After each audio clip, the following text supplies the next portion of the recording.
Good morning students. आप सभी कैसे हो? आई होप आप सभी अच्छे होंगे। तो मैं जयश्री, आपका जयश्री नैनवायाज केमिस्ट्री की चैनल पर हार्दिक स्वागत करती हूँ। तो आज हम स्टार्ट करेंगे how to find the protons, electrons and neutrons. तो today is our topic is how to find the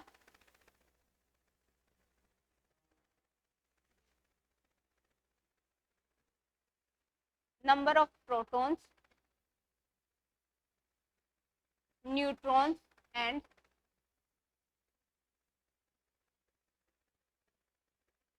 electrons.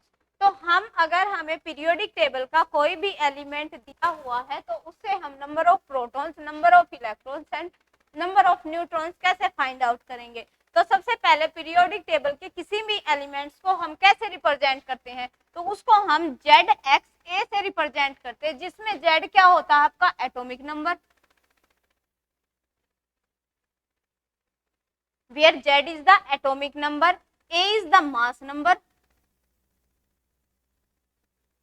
and X is the element। जिस भी पर्टिकुलर एलिमेंट की हम बात करें, कोई भी आप पीरियोडिक टेबल का एलिमेंट उठा लीजिए, जैसे सोडियम हो गया, क्लोरीन हो गया, कार्बन हो गया, तो इससे हम जितने भी पीरियोडिक टेबल के एलिमेंट्स हैं उनका सभी का हम number of proton, number of neutron and number of electrons find out कर सकते हैं।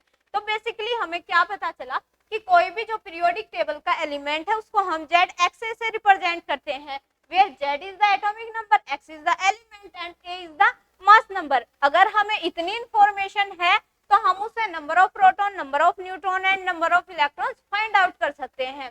तो देखिए for example sodium atomic number कैसे रिप्रेजेंट, क्योंकि जो यहाँ पर होता है वो हमारा क्या होता है एटॉमिक नंबर, और जो ऊपर होता है वो क्या होता है हमारा मास नंबर। तो ए किसके इक्वल है 23 के और जेड किसके इक्वल है 11 की। तो अब हम देखते हैं कि what is the atomic number, what is the atomic number. तो बेसिकली अगर मैं एटॉमिक नंबर की बात करूं तो atomic number is equal to the number of proton. तो atomic number is equal to number of proton. अगर हमें एटॉमिक नंबर का पता है तो उससे हम क्या फाइंड आउट कर सकते हैं, number of protons find out कर सकते हैं। तो सोडियम के केस में एटॉमिक नंबर कितना हमारा 11, तो नंबर ऑफ प्रोटॉन्स भी कितने हो जाएंगे 11। अब हम बात करते हैं नंबर ऑफ प्रोटॉन्स तो हमारे फाइंड आउट हो गए। अब हम बात करते हैं किसकी, नंबर ऑफ इलेक्ट्रॉन्स की। अब नंबर ऑफ इलेक्ट्रॉन्स का हमें कैसे पता चलेगा, क्योंकि कोई भी जो एटम है वो क्या होता है इलेक्ट्रिकली न्यूट्रल होता है, उस पे इट मींस उस पे क्या नहीं होता, कोई भी चार्ज नहीं होता, तो वो उसमें क्या होगा चार्ज कैसे नहीं होगा। अब कोई भी एटम आपका इलेक्ट्रिकली न्यूट्रल होगा तो हम क्या कह सकते हैं कि जितने नंबर ऑफ प्रोटॉन्स होंगे या जितने नंबर ऑफ पॉजिटिव चार्ज होंगे उतने ही किसके क्या होंगे आपके नंबर ऑफ नेगेटिव चार्ज। अगर हम बात करें नंबर ऑफ प्रोटॉन और इलेक्ट्रॉन्स की तो number of protons is equal to the number of electron, तभी तो किसी एटम को हम इलेक्ट्रिकली न्यूट्रल बोल सकते हैं। तो नंबर ऑफ प्रोटॉन्स तो हमने यहाँ से फाइंड आउट कर लिए थे, तो number of proton is equal to the number of electron. I hope आप सभी को ये चीज समझ में आई होगी, क्योंकि कोई भी एटम है वो क्या होता है इलेक्ट्रिकली न्यूट्रल होता है। तो वहीं से हमने क्या बता दिया, अगर इलेक्ट्रिकली न्यूट्रल एटम होता तो नंबर ऑफ इलेक्ट्रॉन्स किसके इक्वल होंगे, नंबर ऑफ प्रोटॉन के इक्वल होंगे। अब नंबर ऑफ प्रोटॉन्स हमने फाइंड आउट कर लिए थे, कितने आए थे 11 आए थे, तो नंबर ऑफ इलेक्ट्रॉन भी किसके इक्वल हो जाएंगे 11 के। अब हमारे नंबर ऑफ प्रोटॉन भी फाइंड आउट हो गए और क्या हो गए नंबर ऑफ इलेक्ट्रॉन्स भी फाइंड आउट हो गए। अब हम क्या फाइंड आउट करेंगे, नंबर ऑफ न्यूट्रॉन्स। अब नंबर ऑफ न्यूट्रॉन्स को कैसे फाइंड आउट करेंगे, अभी हमें मास नंबर किससे रिप्रेजेंट किया था ए से, तो मास नंबर किसके इक्वल हो जाता है number of neutrons plus number of protons.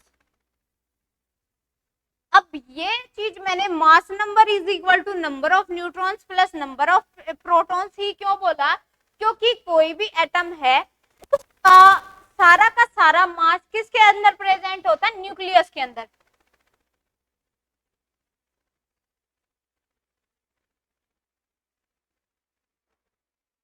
किसी भी एटम का सारा मास किसके अंदर प्रेजेंट है? न्यूक्लियस के अंदर। अब न्यूक्लियस के अंदर सारा का सारा मास प्रेजेंट है, तो न्यूक्लियस के अंदर कौन प्रेजेंट होता है? Proton plus neutron.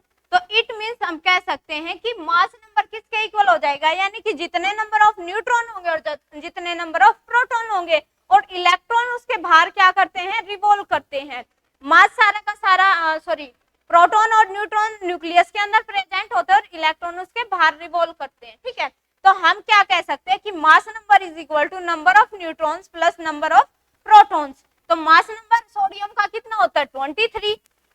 अब मैंने यहाँ आप लोगों को देखा होगा कि 22.990। अब मैंने बताया है कि अगर ये वाली पॉइंट के बाद वाली टर्म 5 से अगर ज्यादा होती है तो उसमें हम एक डिजिट यहाँ बढ़ा देते हैं, अगर 5 से कम होती है तो उसको अप्रोक्सीमेटली वही कंसीडर कर लेते हैं। तो 22.990 है, तो इसको मैं अप्रोक्सीमेटली 23 कंसीडर कर लूंगी। तो मास नंबर कितना हो गया? 23। नंबर ऑफ न्यूट्रॉन्स हमें क्या करने हैं? फाइंड आउट करने हैं। प्लस नंबर ऑफ प्रोटॉन्स किसके इक्वल है? नंबर ऑफ प्रोटॉन्स किसके इक्वल है? 11। तो नंबर ऑफ न्यूट्रॉन्स कितने आ जाएंगे? ये 11 इधर आके क्या हो जाएगा? Subtract 23 minus 11 is equal to 12। तो 12 हमारे क्या होंगे? Number of neutrons. Number of protons की अगर हम बात करें सोडियम के केस में तो 11। नंबर ऑफ इलेक्ट्रॉन भी क्या होंगे? 11 होंगे, और नंबर ऑफ न्यूट्रॉन्स क्या होंगे? 12 होंगे। तो ऐसी ही वीडियो को देखने के लिए सब्सक्राइब करें चैनल जयश्री नैनवायाज केमिस्ट्री।